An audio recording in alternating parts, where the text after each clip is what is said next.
નમસ્કાર દર્શક મિત્રો, હું છું રૂપલ વણેચિયા. સંપૂર્ણ ન્યૂઝમાં આપનું સ્વાગત છે.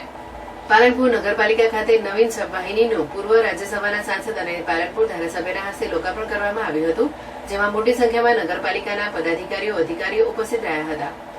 દેશના વડાપ્રધાન નરેન્દ્ર મોદીનો આજે જન્મદિવસ હોવાથી પાલનપુર નગરપાલિકાને એક સબવાહિનીની ભેટ મળી છે, જે રાજ્યસભાના પૂર્વ સાંસદથી ₹15 લાખની ગ્રાન્ટમાંથી ફાળવવામાં આવી છે, જેમાં પાલનપુર નગરપાલિકાના નવીન સબવાહિની પૂર્વ રાજ્યસભાના સાંસદ દિનેશભાઈ અનાવાડિયા અને પાલનપુરના ધારાસભ્ય અનિકેતભાઈ ઠાકરના હસ્તે લોકાર્પણ કરવામાં આવ્યું હતું, જેમાં સબવાહિનીને લીલી ઝંડી આપી પ્રસ્થાન કરવામાં આવ્યું હતું.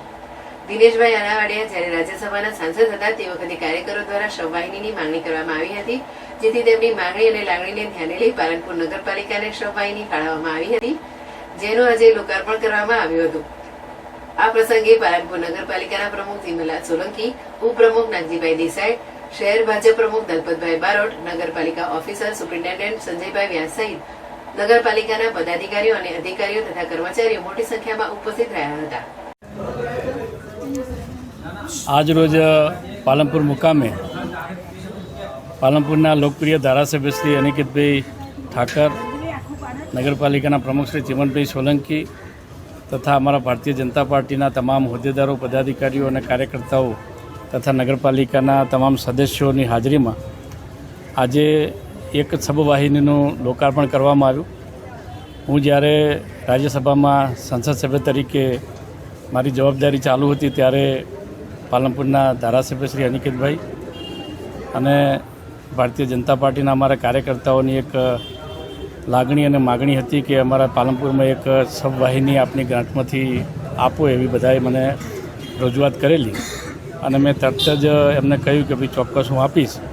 અને એક સરકારના પૈસાનો સારો સદુપયોગ કરવાનો મને મોકો મળ્યો. સાથે સાથે આજે આ સબવાહિનીના લોકાર્પણ પ્રસંગે પરમ કૃપાળુ પરમાત્મા અને ભગવાનને પ્રાર્થના કરું કે આનો ખૂબ ઓછામાં ઓછો ઉપયોગ કરાવે અને સાથે સાથે જે કંઈ ઉપયોગ થાય એ 80, 85, 90 વર્ષ ઉપરના લોકોનો ઉપયોગ થાય. કહેવાનો મતલબ કે કોઈ નાની વયે કે અકાળે કોઈનું અવસાન ન થાય એવી પણ પરમ કૃપાળુ પરમાત્માને પ્રાર્થના કરું.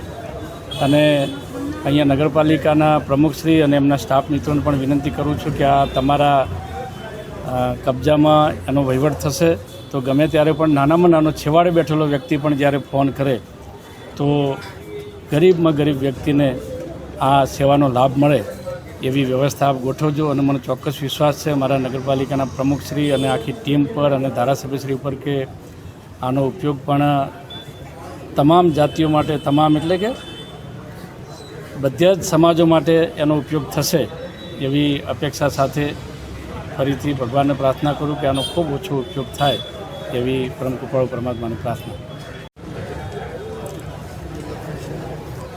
આજરોજ 17મી તારીખે આપણા સૌ આખા દેશના વડાપ્રધાન શ્રી નરેન્દ્રભાઈ મોદી સાહેબના જન્મદિવસ નિમિત્તે જ એક સૌભાગ્ય પ્રાપ્ત થયું કે સેવાનું ઉત્તમ માધ્યમ એટલે કે સબવાહિની એના દ્વારા અનેક લોકો સુધી પહોંચી શકાય.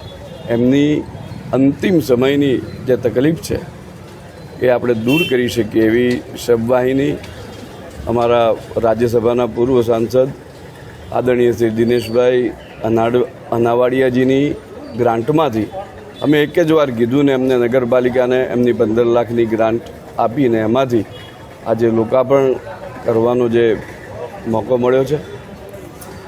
પ્રભુને પ્રાર્થના કે આનો ઓછામાં ઓછો ઉપયોગ થાય અને વધુમાં વધુ સદુપયોગ થાય.